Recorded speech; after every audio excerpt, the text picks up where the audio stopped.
오늘 함께 봉독한 말씀 사도행전 2장 1절로 4절 말씀을 가지고 오순절과 성령 강림이라는 제목으로 오늘 말씀을 전해 드리겠습니다. 우리에게 오순절이라는 말은 좀 생소하죠. 우리나라 절기이기 때문에. 그럼 오순절은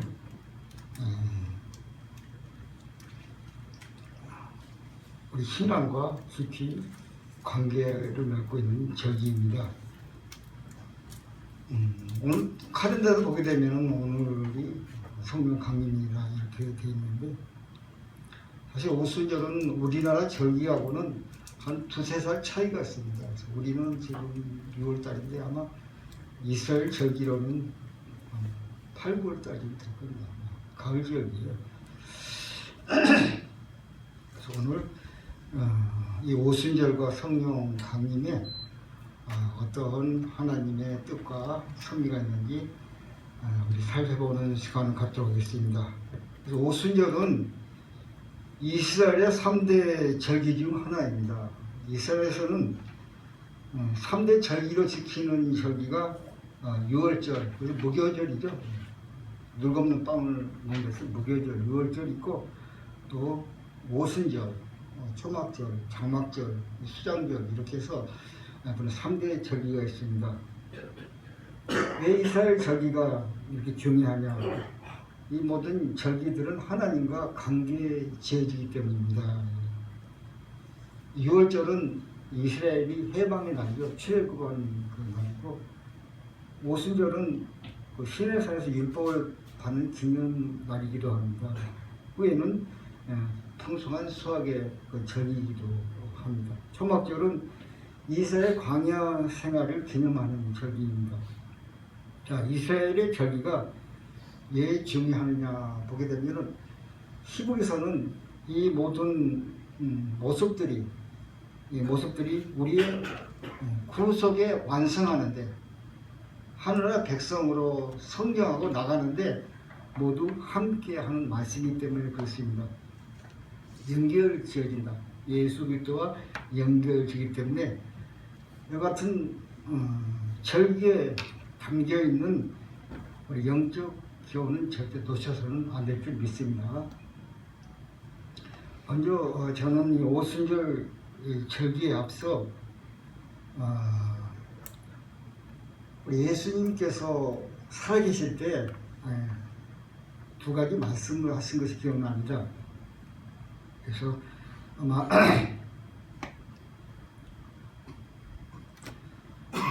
두 가지 말씀 중에 예수님께서 나를 기념하라 하는 말씀하고 약속을 기다리라, 아주 중요한 말씀이 있는데, 기념하라는 것은 6월절과 관계에 지어지고, 또한 약속을 기다리라 하는 것은 오순절과 관계에 지어지는 성경에 그려지고 있습니다. 먼저 6월절 기념하라, 그것이 무엇인가, 그것을 먼저 살펴보도록 하겠습니다. 기념하라는 게 무엇일까요?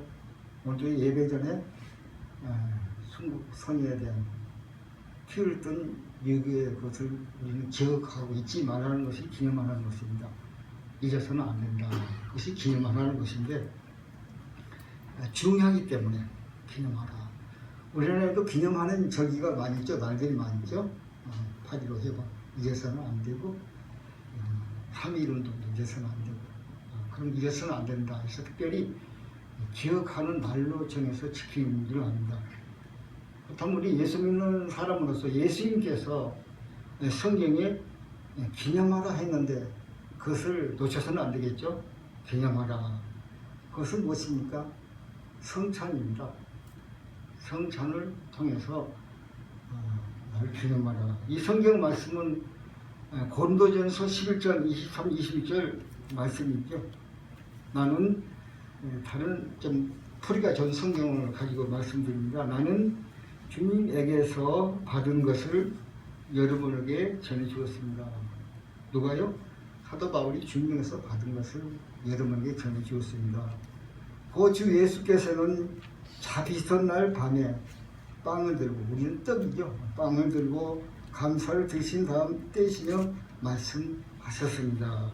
이것은 너희를 위한 내 몸이다. 그래서 이 성찬에 대하여 이것은 누구를 위하여? 너희를 위한.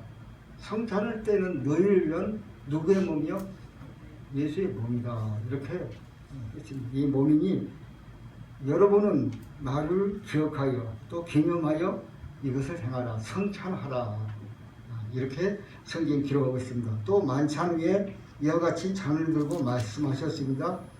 이 잔은 내 피로 세우는 새 언약이다. 여러분은 이 잔을 마실 때마다 나를 기억하여 기념하여 이것을 행하라. 이렇게 기념하는 행사를 하라. 이렇게 생전에 말씀하셨어요. 여러분은 이 빵을 먹고 이 잔을 마실 때마다 주님이 오실 때까지 그 죽으심을 선포할 것입니다. 죽으심을 전하라. 언제까지요? 오실 때까지. 참 이것을 기념하라. 의미심장하죠.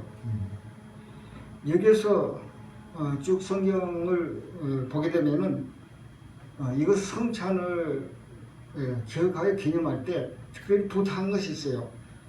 몸을 분별하라. 몸을 분별하라. 이것은 뭐냐면은 요약적으로 말씀드리면은 이 몸과 피에 참여하게 된 것은 벌써 주님과 함께하는 것입니다. 성경을 쭉 보게 되면은 벌써 우리의 신분은 하나님의 자녀로 되는 신분을 갖게 되는 것입니다. 그러므로 자녀로서 이제는 거룩한 지체를 가지기 때문에 너를 이제는 함부로 세상 풍속의 모습같이 몸을 함부로 쓰지 말라는 것입니다. 이게 몸을 분별하라. 그래서 이와 같이 거룩한 백성의 그 신분과 자녀의 모습을 가지고서 너희가 이것을 분별하지 못하고 성찬을 떼게 될 때 진정 회개하지 않는다면 그 위에 약하거나 잘못된 것이 많다. 쭉 보면 나옵니다. 한번 보세요. 이런 말씀이었어요. 자, 이걸 보면서 성경 말씀은 과연 진리구나 깨달았습니다. 이거 분별하지 못한다는 것은 우리 역사 가운데도 많이 나와 있어요. 소돔과 고모라에도 그것이 몸을 분별하지 못한 성의 그 모습이었습니다. 그래서 하나님께서는 그 소돔과 고모라를 불을 태워서 그 존재 자체를 없앴지 않습니까? 우리 역사적으로 보더라도 왕조가 왜 약한가 하게 되면은 그렇죠. 근친 어떤 관계를 많이 하기 때문에 왕조의 어떤 지조와 그것을 지키기 위해서 전속을 위해서 그런 행위를 많이 한다는 것입니다. 그래서 하나님의 말씀은 왕고 불교의 진리다. 이렇게 우리에게도 그 동성애 제해에 대한 하나님이 얼마나 엄중하게 경고하는지 한번 시간 나시면 레위기 18장을 한번 보시기 바랍니다. 18장을 레위기 18장을 보게 되면은 정말 그 가증한 통속을 따르지 말라. 그래서 나중에 읽어보시기 바랍니다. 여기서 보게 된다면은 몸을 분별하라. 이것이 얼마나 하나님께서 말씀하신 엄중한 말씀인가 해요. 이렇게 예수님께서는 생전에 이것은 내 몸이다 피를 말씀하시면서 개념을 덧붙여서 말씀하실 때 분별을 경고의 말씀으로 성경에 기록하기를 믿습니다. 그래서 이것을 이제 보탬이 되는 말씀은 히브리서 2장 12절 18절 말씀에 보게 되면은 어떠한 호칭이 나옵니까? 히브리서 2장 18절에 보게 되면은 제가 다 읽으면서 하게 되면 시간이 가니까 요약적으로 말씀드립니다. 내 형제들이 나오죠. 내 형제들에게 자녀들아, 어떤 연유에서 형제여 자매라는 말이 나오니까 이 근거를 우리는 알아야 할 점이 있습니다. 근거, 이 형제와 자매라고 부르게 될 때 비로소 우리는 하나님을 아버지라고 부를 수 있는 그런 자격자가 된 게 있습니다. 그래서 요한복음 6장 50절 71절에도 예수님께서는 어떤 모습을 하겠습니까? 오병이의 기적을 행하셨죠.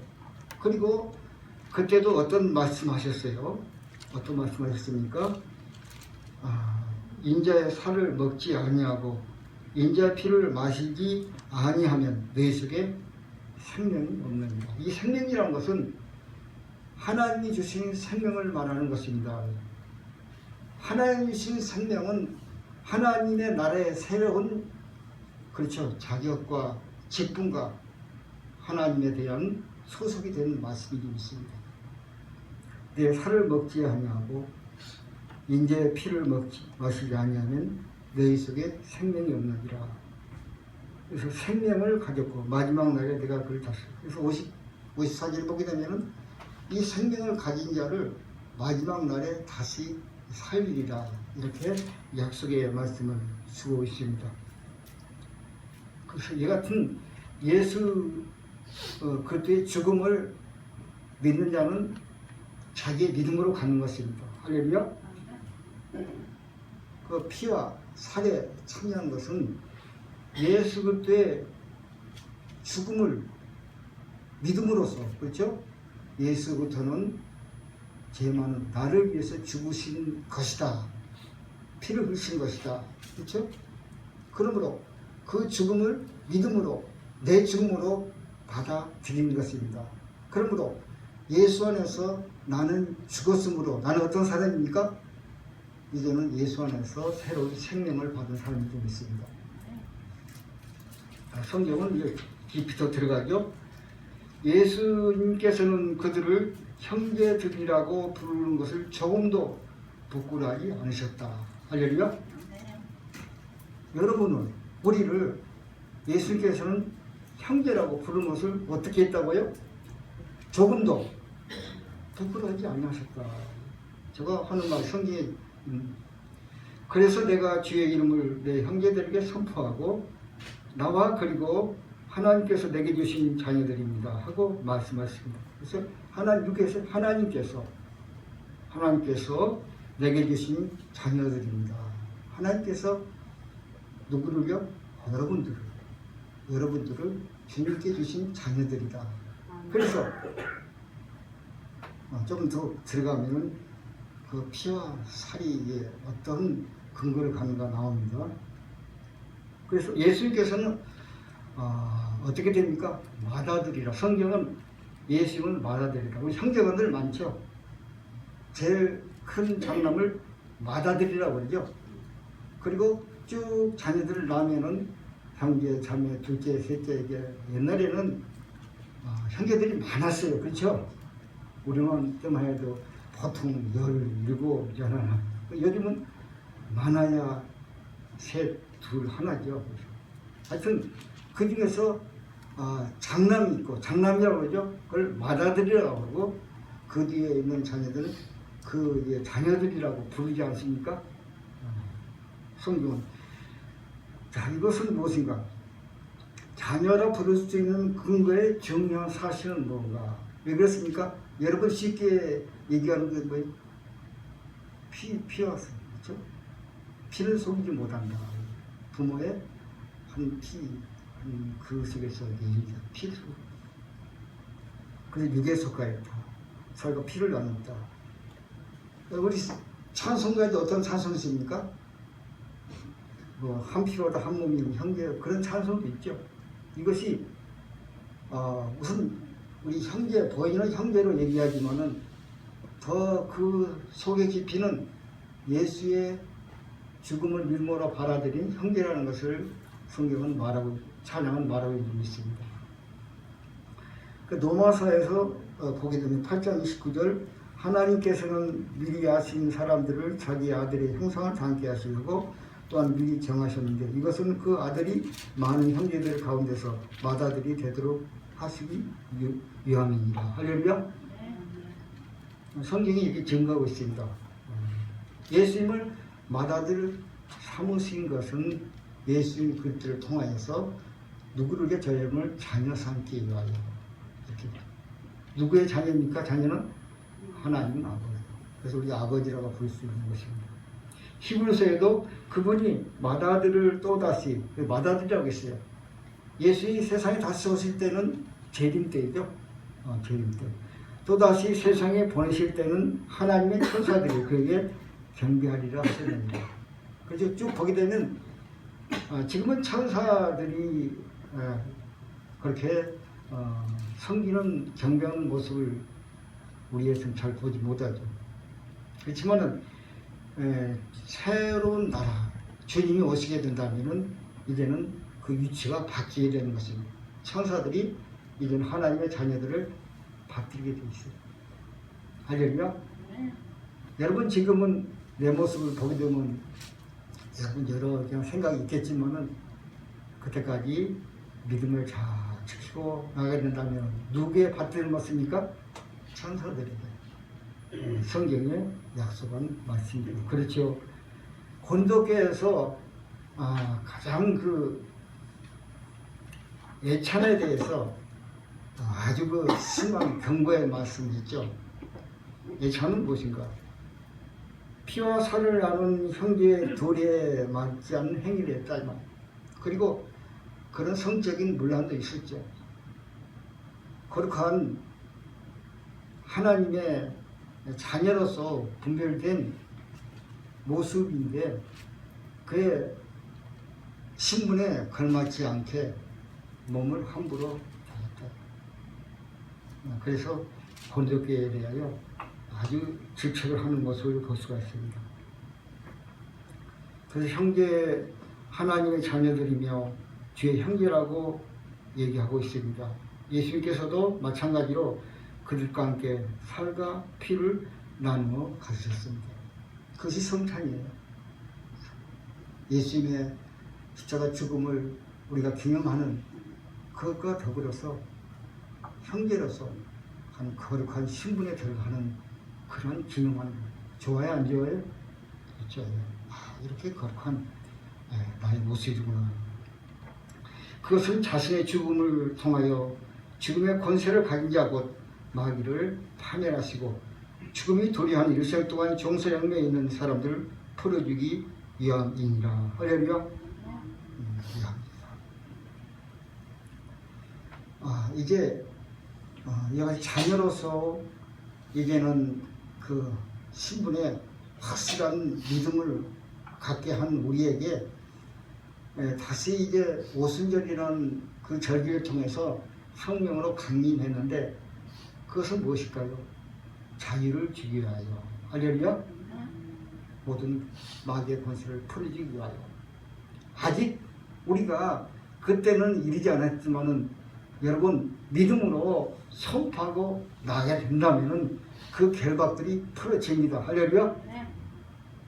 우리 환경들이 변화되는 역사를 볼 수가 있습니다. 하나님의 뜻 안에서 질병들이 원수가 물러가는 그러한 역사를 볼 수가 있는 것입니다. 나는 하나님의 자녀다. 그것을 십자가에서 성찬에서 기념하라고 약속하신 그것을 우리는 단연한 믿음을 가지고 선포해야 할지로 믿습니다. 할렐루야. 이와 같은 놀라운 것을 너희는 믿음 안에서 하나님의 뜻 안에서 세상의 사람을 향하여 마음껏 펼쳐 나아가는 것이 오순절 절기일지로 믿습니다. 할렐루야. 어린 양 되시고 인류의 대표한 마달려서 죽으셨고 믿는 자를 자녀라 형제라 부름을 받게 되는 것입니다. 그러므로 우리는 죄인입니까? 죄인이 아닙니까? 죄인이 아니죠. 의인입니다. 하나님께서 의인이라 부르셨어요. 하나님의 자녀 맏아들인 예수님을 죄인이라고 하나님이 안 부르시잖아요. 하나님의 섭리는 참 오묘합니다. 그러므로 그 예수를 믿는 고백한 우리 믿는 자녀들을 나는 죄인이 아닙니다. 그렇지만은 아직 육성이 아직도 죄에 묻고 해서 어디 누구를 통해서 인도받아야 합니까? 성숙해야 합니까? 그렇게 해야 합니까? 그래서 오순절 성령 강림은 십자가에서 대표적인 어떤 선포라면은 이게 그 믿는 자에게 오순절은 각자에게 찾아오신다. 할렐루야. 누구나 막론하고 믿음을 고백하니 찾아오셔서 이제는 죄로부터 자유를 주시고 할렐루야. 모든 결박을 푸시고 하나님의 자녀로서 이 땅에 그 영광에 드러날 그 모습을 매일 살아가는 믿음의 모습일지도 믿습니다. 그것이 오순절 성령 강림의 모습입니다. 그래서 이것이 약속하신 것이에요. 사도행전의 1장 4절을 보게 되면 예수님께서 저와 함께 모였을 때 부활하시고요. 생전에도 그런 의미의 성찬에 대해서 말씀하셨고 또한 부활에도 말씀하셨어요. 1장 4절을 보게 되면 제자들이 함께 모였을 때 너희는 예루살렘을 떠나지 말고 너희가 내게 들었던 아버지께서 약속한 것을 기다려. 무엇을요? 아버지께서 예수님이 약속하신 것이 아버지께서 너희에게 약속하신 것을 기다리라. 너희가 내게 들었던 아버지께서 약속한 것을 기다리라. 할렐루야. 너희가 그 약속을 들었는데 아버지께서 약속하신 것이다. 그리고 그 약속은 내가 너에게 전해준 것이다. 할렐루야. 그 약속은 예수님께서 전해줬는데 그 약속을 이루실 분은 누구예요? 하나님이시라는 말이죠. 아버지시라는 말이죠. 그래서 그 약속을 어떻게 하라고요? 기다리라. 그래서 절기상으로 보게 되면은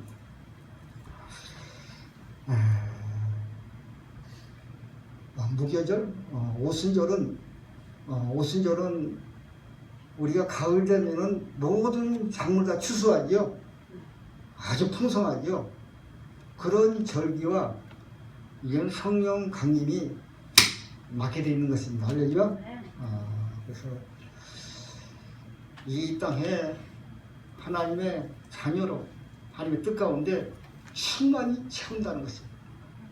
각자에게 임하시고 그리고 충만히 채우시고 그리고 각자 언어들로 얘기했죠.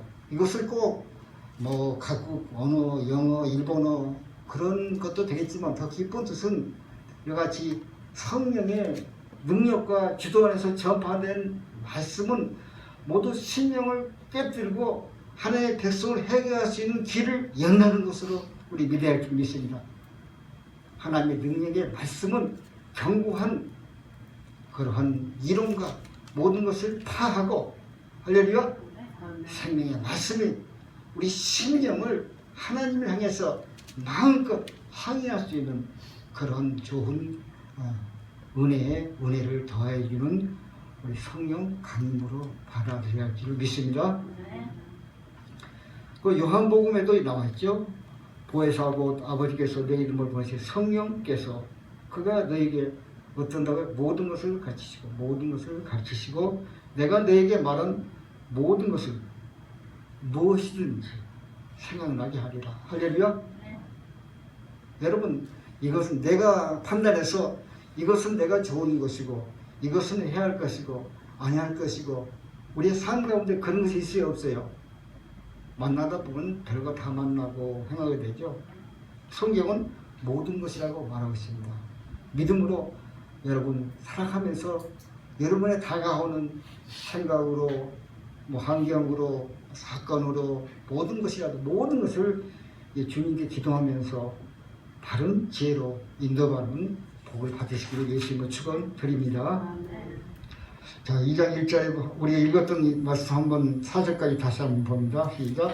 오순절 날이 이미 이르매 그들이 다 같이 한 곳에 모였더니 호련히 하늘로 급하고 강한 바람 같은 소리가 있어 그들이 앉은 온 집에 가득하여 마치 불의 혀같처럼 갈라지는 것들이 그들 위에 보여 각 사람이 하나씩 이마에 있더니 그들이 다 성령의 충만함을 받고 성령의 맛을 따라 다른 언어들로 말하기를 시작하니라. 할렐루야.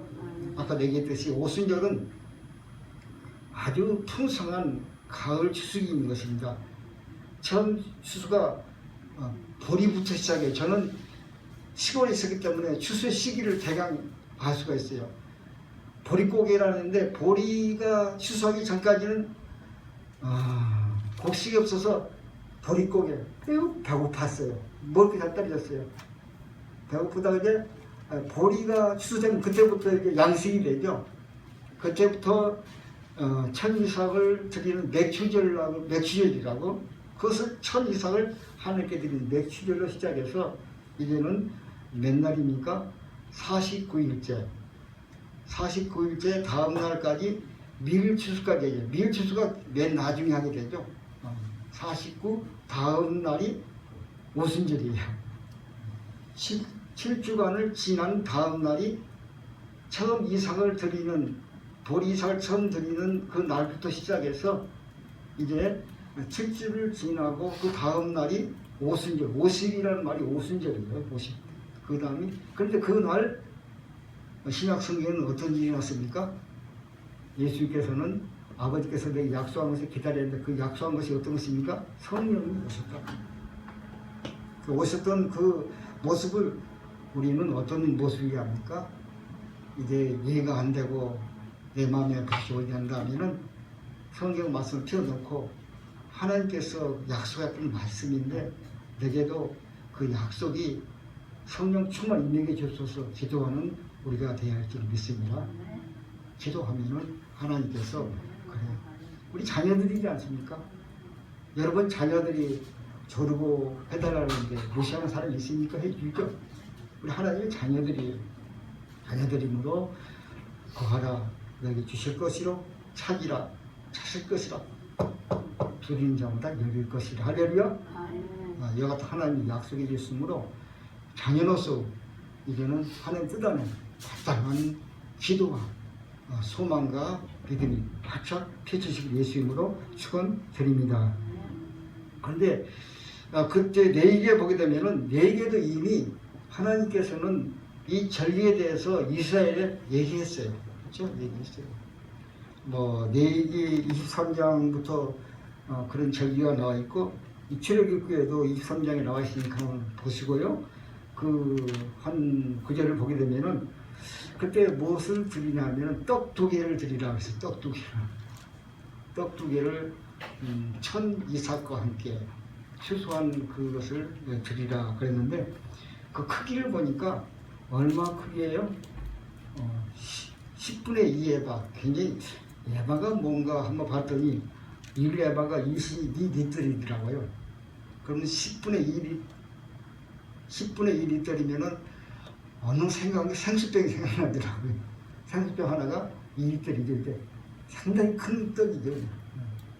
하나가 아니고 그 떡 2개를 가지고 또 공손하게 하나님께 드리는데 어떻게 드려요? 공손하게 드리는데 흔들어서 드리라. 흔들어서 드리라. 거기에 또 나오는 얘기는 꼭 2마리가 나와요. 여러 가지 해석이 있겠지만은 아마 그 전체적으로 보인다면은 하나님의 복음이 한 능력과 화려를 가지고 세상에 충만한 것을 얘기할 줄 믿습니다. 세상에 충만한 게 이만 하나님의 복음의 때가 당시입니다. 지금은 그 은혜의 때이죠. 그 은혜의 때인 줄 믿습니다.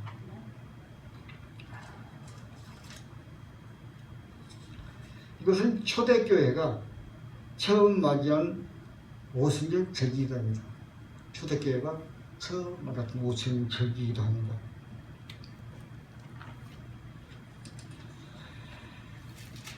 이걸 보게 된다면 복음은 우리가 항상 그 얘기했던 것이 있죠.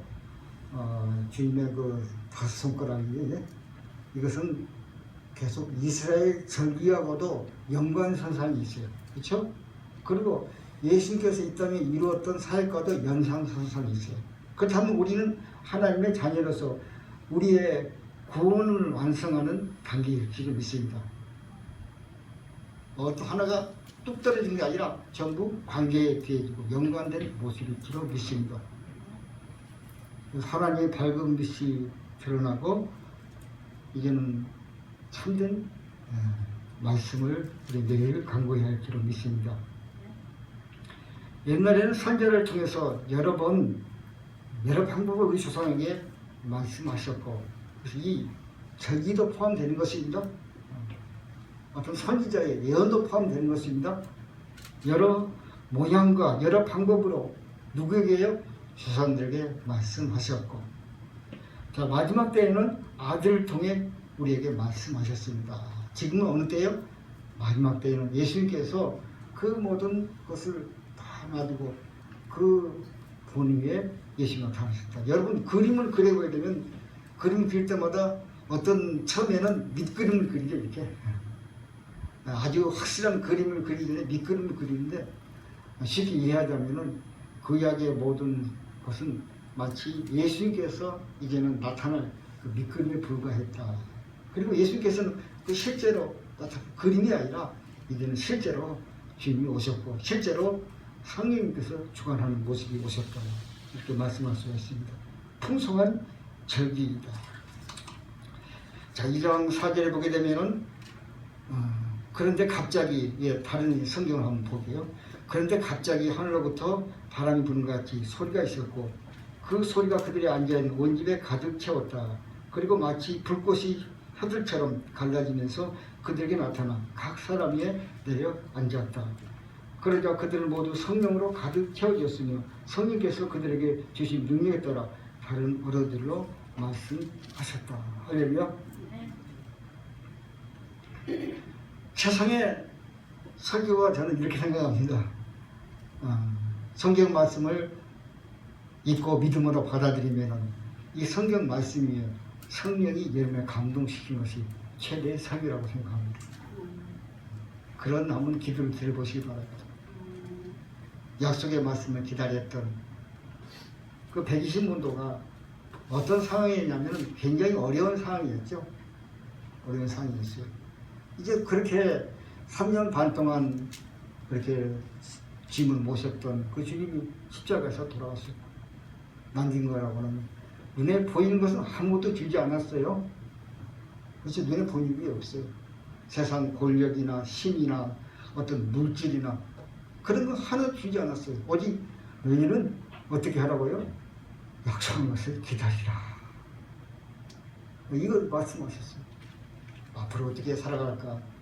보게 되면 그들이 다시 고기로 잡으러 가고 고기 잡으면서 예수님도 만나면서 그런 사건들이 많이 나지 않습니까? 사람의 심정은 다 똑같다는 것입니다. 그런 어려운 모습에서 엄동한 모습에서 그들이 기다렸을 때 성경에 강림이 아니었다면 이 땅에 하나님의 교회가 뜻 안에 나타날 수 있겠는가. 그렇지. 강력한 바람과 같이 모든 이론과 그것을 파악하는 하나님의 능력이어야 되죠. 지금도 어떤 누군가 내가 얘기해서 내 말과 내 생각과 사상을 모든 사람에게 관철시키기 위해 한다면 얼마나 힘이 있어야 합니까? 굉장해야 되죠. 그때의 상황도 예수님은 십자가에 돌아가셨고 예수님에서 얘기한다면 누가 받아들이겠습니까? 어려운 상황이었어요. 그러나 그 모든 유대인이라고 해서도 그들은 어떤 힘을 가진 것이 아니었어요. 물론 율법적으로 절기를 지키러 그게 모였던 사람들이 굉장히 많이 하셨죠. 지금은 세계에 퍼져 있는 유대인들이 다 왔어요. 그렇지만은 그들은 정말 하나님의 뜻 안에서 그 복음을 세계에 전파하고 능력을 할 만한 힘을 가지지 못했죠. 오직 거기에 강력한 이론과 모든 사람의 사상을 파하고 하는 성령의 강력한 능력이 충만한 유머로 말미암아 모든 것을 바꿔버렸죠. 그리고 하나님의 복음이 전파되는 계기가 된 줄 믿습니다. 능력인 줄 믿습니다. 성경 2장 1절의 말씀을 다시 한번 보게 되면 다 같이 함께 모였을 때 호련히 하늘부터 급하고 강한 바람 같은 소리가 있어 그들이 아닌 줄 움직하더라고요. 현상 후에 이제는 제자들이 어떻게 변했습니까? 이제는 강력한 복음 증거로 나가야 되죠. 우리 설교하게 되니까, 말씀 전해야 되니까. 그때 사람들은 어떻게 했어요? 경건한 유대인들이 많이 왔었죠. 그 사람들이 이제는 마음에 찔려서 우리는 어찌할까? 어떻게 합니까? 그렇게 가슴을 치면서 얘기했을 때 그때 어떻게 했습니까? 다시 예수의 복음이 들어간 거죠. 할렐루야. 오직 성령을 강력한 증거를 통해서, 활동을 통해서 예수께 복음이 심령 가운데, 영혼 가운데 붙잡아줘서 내 어떤 모든 죄악을 끊어버리고 해방시키고 그 타는 불 속에서 정결케 하는 능력이 함께할 줄을 믿습니다. 불은 모든 것을 태우는 정결함이죠. 모든 태우는 정결함입니다. 오직 하나님의 불이 아니면은 인간의 죄를 태울 수가 없어요. 정결케 할 수가 없어요. 오직 예수의 피만이 우리의 죄를 정결할 때 그 피를 받아들이는 하나님의 자녀들이, 세상 모든 믿음으로 받는 사람들이 이제는 하나님의 강력한 불이 아니면 그 죄를 소멸할 수가 없어요.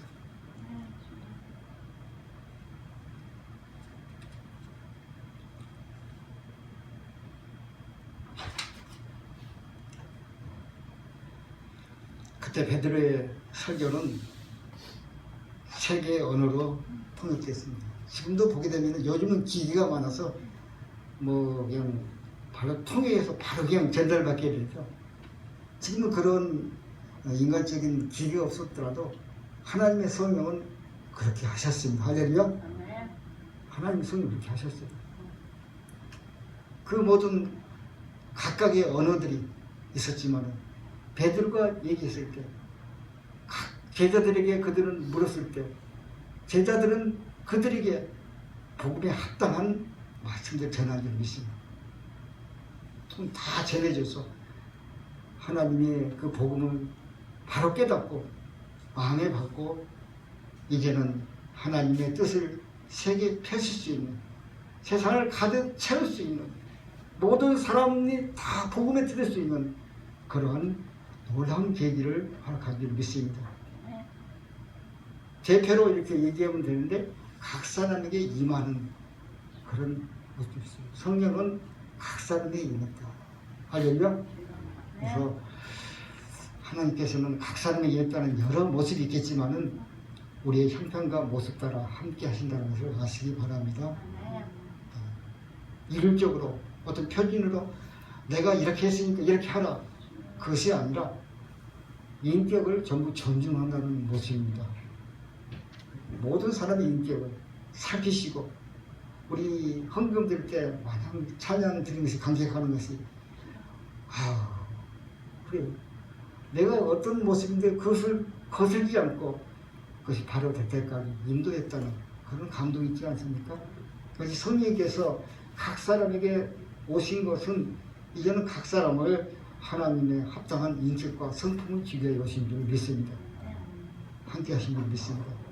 그러므로 이 예수님께서 나를 기념하라, 이러한 믿음을 가진 성도와 자녀들에게 이제는 그걸로 그치지 않냐고 이제는 강력한 복음의 증거를 허락한 줄 믿습니다.